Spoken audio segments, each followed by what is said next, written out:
언제부턴가 이 감사절이 있어서 이 맥주감사절이나 추수감사절 이 시즌이 되면 이 감사를 하나님 앞에 올려요. 여러분, 감사가 어떤 이런 절기 때만 하는 감사라면 사실은 이 감사는요, 우리가 어떤 것들이 하나님과의 관계 속에서 이루어질 때, 교감이 생길 때 감사하는 것이 아니습니까? 그런데 그것이 그 시즌에만 만일에 이루어진다면 그러면 나머지 우리의 일상은 어떻게 되겠습니까? 그래서 우리는 우리의 일생을 거쳐서 항상 하나님께 감사하는 그런 믿음을 우리가 가져야 되지 않을까 생각이 되어집니다. 시편은 인생을 노래하는 것입니다. 수없는 인생의 파도 속에서 그 여러 가지 많은 어려움을 겪으면서 하나님이 나와 어떻게 함께하고 있는지를 이야기해 주고 있는 것이 바로 시편입니다. 그러므로 시편을 읽으면서 우리의 과거를 볼 수 있고 또 우리의 미래를 들여다볼 수가 있는 것이거든요. 그런데 오늘 본문에 있는 이 말씀, 우리가 같이 읽었던 시편 100편의 이 말씀은 바로 감사의 시라고 표제가 되어 있어요. 시편 1장부터 150장까지 쭉 보게 되면 감사의 내용은 있지만 표제가 아예 감사의 시로 되어 있는 것은 오늘 본문이 유일합니다. 그러니까 이 오늘 본문을 들여다보게 되면 우리가 하나님 앞에 왜 감사해야 되는지, 또 그 감사 속에는 어떤 비밀이 있는지를 우리가 알 수가 있는 것이죠. 첫 번째는 감사는 영적인 것이라는 것입니다. 감사는 뭐라고요? 영적인 것이다. 우리 4절을 같이 읽을까요? 감사함으로 그 문에 들어가며 찬송함으로 그 궁정에 들어가서 그에게 감사하며 그의 이름을 송축할지어다. 여기 보면 감사함으로 그 문에 들어가게 된다라고 말씀해 주고 있어요. 그 문은 도대체 어디일까요? 물론 여기서 말하는 것은 성전을 말하고 있는 것입니다. 성전의 개념은요, 우리가 생각하는 성전의 개념과 이스라엘 백성들이 생각하는 성전의 개념은 완전히 다른 겁니다. 또한 지금 우리가 생각하고 있는 성전의 개념과 그때 성전의 개념은 완전히 다른 겁니다. 그때 당시는 백성들은 성경을 가까이지 못했습니다. 성경은 일반 사람들은 읽을 수도 없는 그런 상황이죠. 그리고 눈에 보이지 않는 하나님을 우리가 만나기가 쉽지가 않습니다. 그래서 하나님께서 제도적으로 성전이라고 하는 것을 만들어 놓으시고 그 성전을 보이지 않는 하나님의 하나의 모델과 형상으로 만들어 놓은 거예요. 그래서 그 성전 안에 들어가는 것이요, 보통 영광이 아닙니다. 그 성전 안에는 아무나 못 들어갔습니다. 이방인들은 절대로 성전 안에 들어갈 수가 없습니다. 자, 백성들은 성전 뜰에는 가능하지만 성소 안에는 대제사장만 들어갔습니다. 그리고 지성소 안에는 대제사장만 딱 1년에 한 번만 들어갔다는 거예요. 그만큼 이 성전이라고 하는 것은 굉장히 영광스럽고 어미한 것입니다. 근데 이 성전을 출입할 때 하나님이 체크하시는 것이 뭐냐 하면 바로 감사라고 하는 것입니다. 여러분, 오늘로 말하면 우리가 예배를 드리는 거잖아요. 그래서 우리가 교회 안에 들어왔다 하여 그 문에 들어간 것이 아니라는 겁니다. 우리가 감사해야만 그 문으로 들어간 거예요. 몸은 교회 안에 있지만 여전히 성전 밖에 있는 사람이 있을 수도 있겠습니다. 그 성전 안에 무엇으로 들어가느냐? 바로 감사함으로 들어가게 된다는 겁니다. 사랑하는 여러분, 이 시간에 우리의 몸이 성전 안에 있듯이 우리의 마음도 성전 안으로 깊이 들어가는 복된 축복의 하나님의 자녀들이 되기를 축복합니다. 그래서 그 성전 안에 들어가면은 어떤 일이 벌어지는가? 하늘문이 열리게 되는 겁니다. 성전문은 곧 하늘문인 것이에요. 그러니까 감사는 바로 영적인 것을 여는 비밀이 있다는 것입니다. 그래서 영적인 지식이 없는 사람은요, 진정한 감사를 드릴 수가 없어요.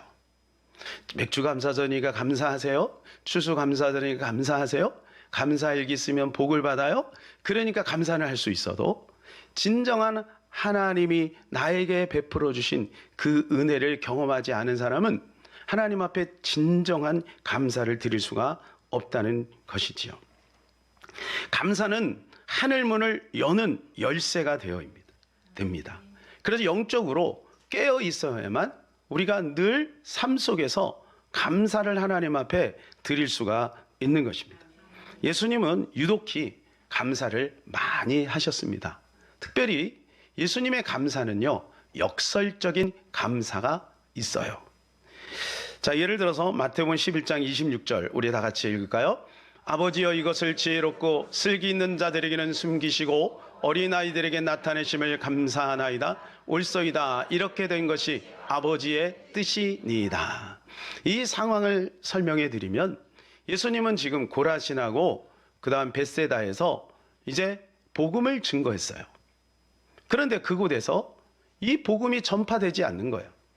그리고 예수님인데도 불구하고 기적이 나타나지 않는 겁니다. 그랬을 때 예수님께서 오늘 이렇게 하나님께 기도하고 있는 거예요. 아버지요, 감사합니다. 아버지요, 내가 복음을 증거했는데 실패됐음도 감사합니다. 이것이 아버지의 뜻이 아니겠습니까? 이렇게 고백하고 있는 거예요. 뭐라고 기도하고 있습니까? 이것을 지혜롭고 슬기 있는 자들에게는 숨기시고 어린아이들에게 나타내심을 감사하나이다. 사랑하는 여러분, 이 복음은 심령이 가난한 자에게 증거된다고 했어요. 스스로 지혜롭게 여기고 스스로 슬기롭게 여기는 자에게는요, 복음이 다 튕겨져 나간다는 거죠. 그러니까 이것이 아버지의 뜻이라는 거예요. 그래서 지혜로운 사람은 어떻게 하느냐? 항상 마음을 겸손하게 그리고 가난하게 만들어서 하나님을 바라보는 거예요. 그때 예수님도 거기서 능력을 행하고 기적을 행하는 겁니다. 여러분, 예수님이 하나님인데 예수님이 행하신 기적들을 우리는 많이 보잖아요. 그런데 왜 이곳에서는 기적이 나타나지 않았을까요? 예수님이 능력이 사라졌나요? 아니죠. 그들이 복음을 거부해서 그래요. 말씀을 거부해서 그래요. 그러므로 사랑하는 여러분, 이 시간에도 하나님 말씀을 들을 때 그 말씀을 하나님의 말씀으로 받고 그래서 주님의 기적을 기대함으로 나의 삶 속에 역사하실 하나님을 기대함으로 주님을 경험하시는 저와 여러분 되시기를 주님의 이름으로 간절히 부탁을 드립니다. 그뿐 아니라 예수님은 죽음 앞에서도 감사를 드렸어요. 누가복음 22장 17절 19절 연속해서 읽겠습니다. 이에 잔을 받으사 감사기도 하시고 또 떡을 가져 감사기도 하시고 떼어 그들에게 주시며. 자, 예수님이 잔을 나누시면서 감사하셨습니다. 또 떡을 떼면서 감사하셨어요. 여러분, 이 잔과 떡이 무엇인지 우리는 알죠? 예수님이 앞으로 흘리실 피를 말하는 겁니다. 예수님이 십자가에서 몸이 갈기갈기 찢기는 것을 말하는 겁니다. 그것을 통해서 인류를 구원하실 것을 생각하시면서 주님은 감사해요. 비록 당신은 십자가에서 모든 고통 속에서 죽어야 되는 것을 앞두고 있는 거예요. 죽음을 앞두고 있는 거예요. 그냥 자연사가 아닙니다. 그 십자가의 고통을 다 감당하고 감내해야 되는 그 현 시점에서 하나님 앞에 감사를 드리고 있다는 거예요. 그러므로 감사는요, 어떤 결과 이상인 것이에요. 감사는 영적인 것이다 라고 하는 것입니다. 손양원 목사님이 두 아들 동신을 잃고 나서 그 장례식장에서 하나님 앞에 감사를 올렸어요. 10가지 감사. 어떻게 그렇게 감사할 수 있었을까요? 자, 한번 그 내용을 읽어보겠습니다. 우리 다 같이 읽어볼까요? 나 같은 죄인의 혈통에서 순교자의 자식들이 나오게 하셨으니 하나님 감사합니다. 이 내용을 아마 여러분들이 잘 아시리라고 믿습니다. 여수 순천 반란 사건이죠. 이제 손양원 목사님이 그곳에서 목회를 하고 있는데 많은 공산당들이 내려와서 우리 한국에 있는 젊은이들을 교화시켜서 공산당원으로 만들었어요. 그 중에 한 사람이 안재선이라고 하는 청년입니다. 근데 이 안재선이라고 하는 청년이 예수 믿는다는 이유로 그 손양원 목사님의 첫째 아들과 둘째 아들 동인동신을 총으로 쏴서 죽인 거예요. 그러고 나서 이제 마을 사람들이 모여서 장례식을 치르는 가운데 이 손양원 목사님이 하나님 앞에 감사를 올리는 거예요. 자, 두 번째 한번 같이 읽을까요? 허다한 많은 성도들 중에 어찌 이런 보배들을 주께서 하필 내게 맡겨주셨는지 그 점 또한 주님 감사합니다. 세 번째요. 삼남 삼녀 중에서도 가장 아름다운 두 아들 장자와 차자를 바치게 된 나의 축복을 하나님 감사합니다. 네 번째, 한 아들의 순교도 귀하다 하거늘 하물며 두 아들의 순결이요 하나님 감사합니다. 다섯 번째, 예수 믿다가 누워 죽은 것도 큰 복이라 하거늘 하물며 전도하다 총살 순교 당함이리요 하나님 감사합니다. 여섯 번째, 미국 유학 가려고 준비하던 내 아들 미국보다 더 좋은 천국 갔으니 내 마음이 안심되어 감사합니다. 안심이 된대요. 그 다음 일곱 번째, 나의 사랑하는 두 아들 총살한 원수를 회개시켜 내 아들 삼고자 하는 사랑의 마음을 주신 하나님 감사합니다. 이 마음을 주셨다는 거예요. 안재선, 그 안재선은 주홍글씨가 쓰여진 거예요. 그 마을에서는 살아남기가 힘들어요. 옛날에는 마을에서 옮기는 게 쉽지가 않습니다. 그런데 아예 양아들로 탁 삼는 거예요. 건드리지 마. 내가 용서했다. 너희들 절대로 안재선 건들지 마. 이렇게 한 것 아니겠어요? 여덟 번째, 내 두 아들의 순교로 말미암아 무수한 천국의 아들이 생길 것이 믿어지니 우리 하나님 감사합니다. 아홉 번째, 이 같은 역경 중에서도 이상 8가지 진리와 하나님의 사랑을 찾는 기쁜 마음, 여유 있는 믿음 주신 우리 주 예수 그리스도께 감사합니다. 10번째, 이렇게 과분한 축복을 누리게 하신 것 감사합니다. 이게 과분한 축복은 아니잖아요. 얼마나 마음이 아프겠어요.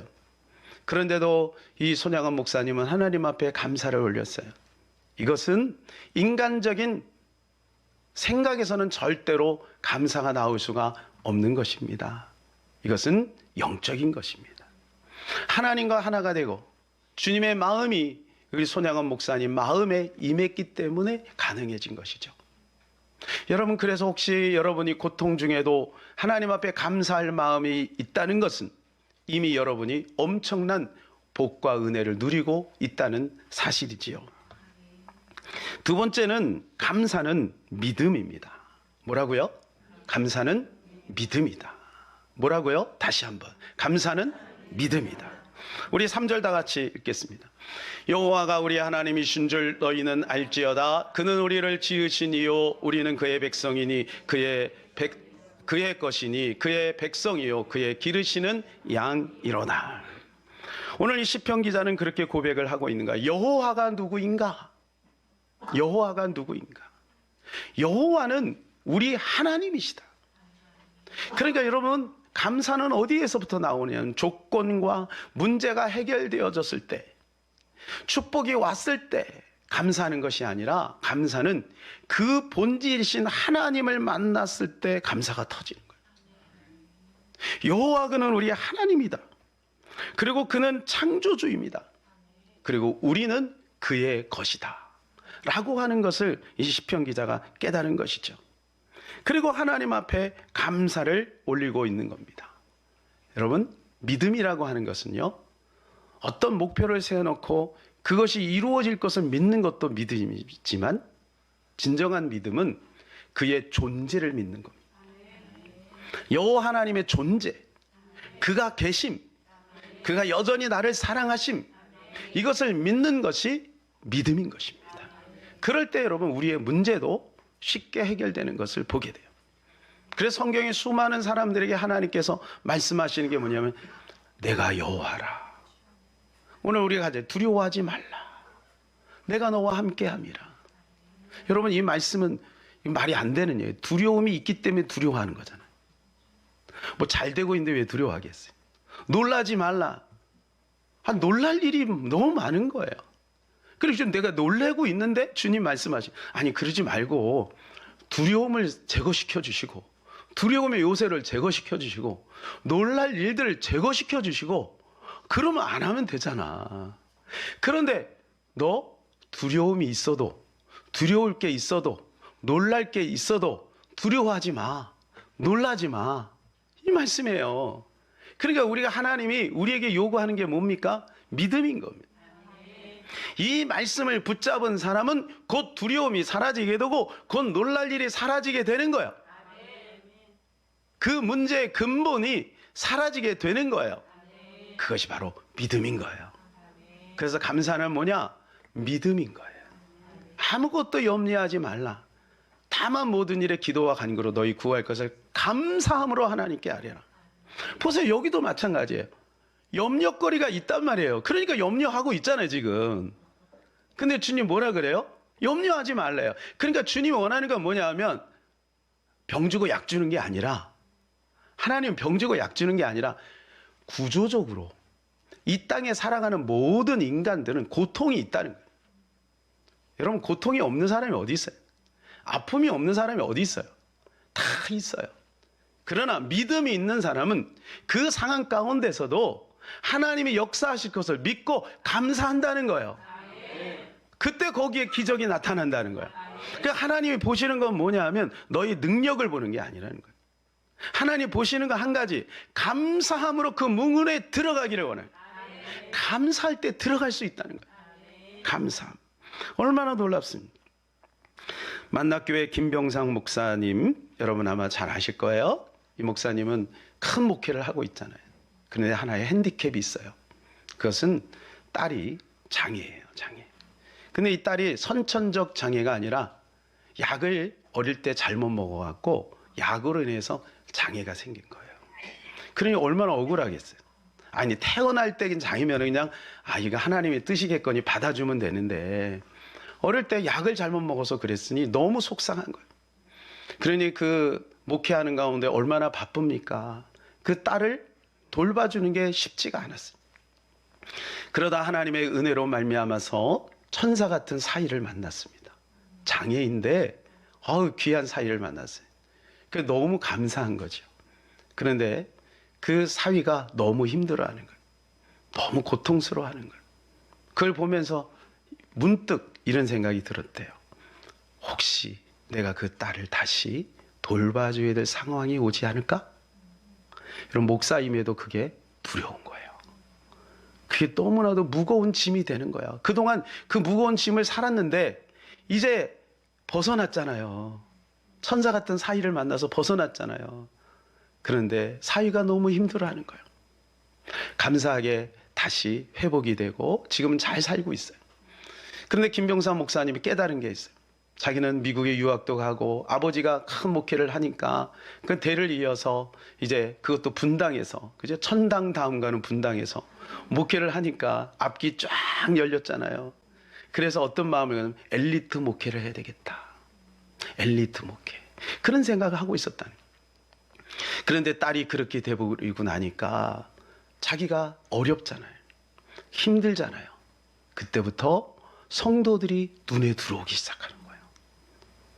성도들의 아픔, 성도들의 고통, 성도들의 그 어려운 환경들이 이제 눈에 들어오기 시작하는 거예요.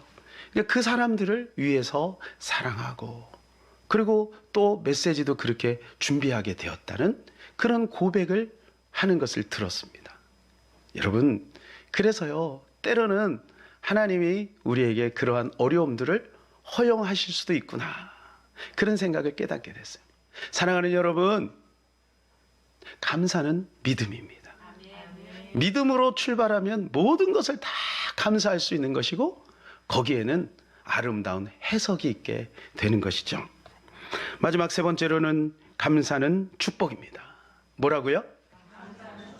감사는 축복이에요. 자, 우리 옆에 있는 분들 인사합니다. 감사는 축복이래요. 여러분, 감사는 축복인 것입니다. 하박국 선지서를 보게 되면은요, 이 하박국 선지자가 하나님 앞에 불평과 원망 속에서 시작하는 것을 보게 돼요. 그렇게 시작을 해요. 그런데요, 나중에 가서는 하나님께 감사를 올려요. 한번 읽어볼까요? 1장 2절입니다.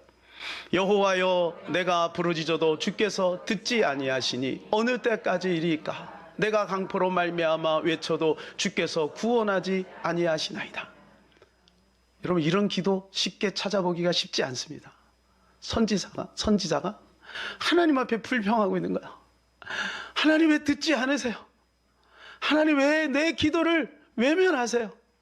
하나님, 이 민족이 이렇게 어렵고 힘든데 왜 구원하지 않으시나요? 선지자는 민족의 대표잖아요. 민족의 아픔을 보면서 그는 대신해서 하나님 앞에 하소연하고 있는 거예요. 그런데 그는 나중에 깨달음이 왔어요. 그리고 3장에 가서 이렇게 하나님 앞에 감사를 드립니다. 3장 17절 18절입니다.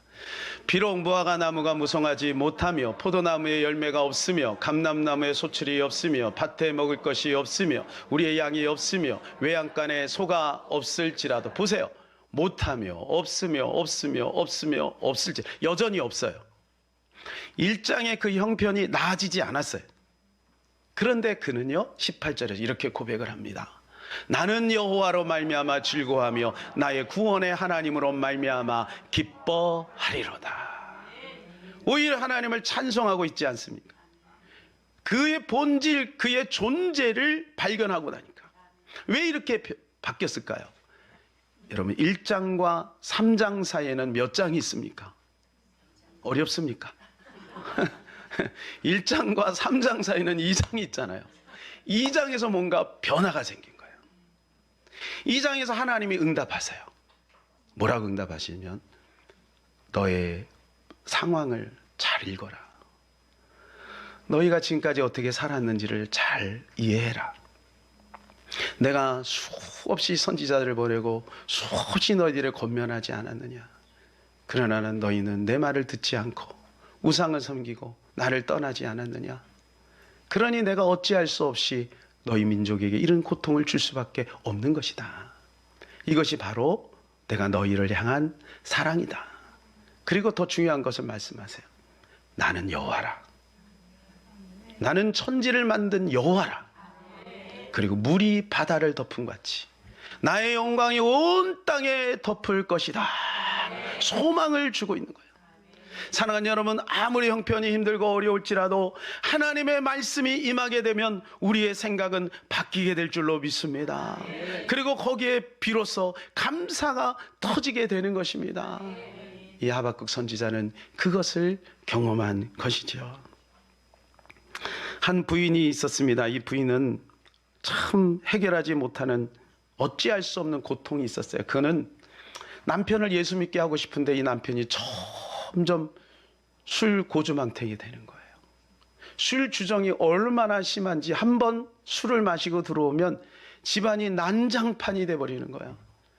그러니까 이 여인의 마음속에는 얼마나 마음이 낙심되고 또 하나님을 향하여 원망스러운 마음이 생기겠습니까? 그날도 이렇게 하나님 앞에 하소연하는 거예요. 하나님, 저는 언제까지 이 모양으로 살아야 합니까? 이러면서 하나님 앞에 원망을 하는 거예요. 남편이 이제 자고 있는 그 자리에서 땅을 치면서, 하나님, 이게 뭐야? 내가 그렇게 하나님 앞에 기도했는데 하나님 너무 하시는 거 아닙니까? 이제 이런 마음이 들 수도 있잖아요. 그렇게 하고 있는데 목사님의 설교가 딱 생각이 났어요. 목사님 설교가 뭐냐? 감사함으로 기도해야 하나님이 들어주신다고. 그게 딱 생각이 났어요. 여러분, 이 생각이 나는 게 은혜예요. 이게 딱 생각이 나는 순간, 그렇지. 그러면서 이렇게 고백했어요. 하나님, 감사할 일은 없지만, 감사할 일은 아무것도 생각나지 않지만 좌우지간 감사합니다. 좌우지간 감사합니다. 이렇게 했어요. 그랬는데 진짜로 감사한 것들이 조금씩 생각나는 거예요. 그게 뭐냐면, 그래도 내가 갑오 신세가 되지 않은 거 감사하지 않은가. 그래도 내가 이 꼴로 살고 있지만 언젠가는 하나님이 저 사람 바꾸지 않겠는가. 이런 소망을 가지면서 감사를 했다는 거예요. 더더군다나 감사한 것은, 그래도 내가 주일날 교회 나가는 거 막지 않고 교회 나갈 수 있도록 그거는 허락해 주니 얼마나 감사해. 이런 생각하면 희쭉희쭉 웃고 있는데 갑자기 자다가 남편이 눈을 딱 떴어요. 여러분, 이렇게 갑자기 밤에 자다가 눈을 딱 떴는데 옆편 내가 희죽희죽 웃고 있으면 어떻게 되겠어요? 깜짝 놀란 거죠. 미안한 마음도 있고, 예? 여보, 왜 그렇게 웃는 거요? 이렇게 질문했더니 이제 이야기를 합니다. 당신하고 사는 것이 너무 고마워서 그래요. 그러면서 자초지종을 쭉 이야기하는 거예요. 자, 그런데요, 남편이 갑자기 탁 정자세로 앉더니 이렇게 얘기를 하는 거예요. 여보, 나도 예수 믿어줄게. 감사할 수 있기 때문에 감사하는 것은 누구든지 할 수 있는 거죠. 그러나 도저히 감사할 수 없는 그 상황 속에서도 감사를 드릴 때 그때 하나님이 기적을 베풀어 주시는 것 아니겠습니까? 이제 결론을 맺겠습니다. 감사는 비밀입니다. 왜냐하면 영적인 것이기 때문에. 그러니까 감사를 하다 보면 영적인 것이 자꾸 열리기 시작하는 거예요. 영적인 샘이 터지기 시작하는 거예요. 두 번째, 감사는 믿음을 증명하는 것입니다. 우리가 믿음이 있다 하며 마음에 불평과 원망이 있다면 믿음이 없는 것이죠. 그러니까 감사는 믿음을 증명하는 거예요. 세 번째로, 감사하면 엄청난 축복의 문이 열리게 됩니다. 사랑하는 우리 모든 성도들이요, 감사로 하나님의 비밀의 문을 여는 저와 여러분 되시기를 주님의 이름으로 축복합니다.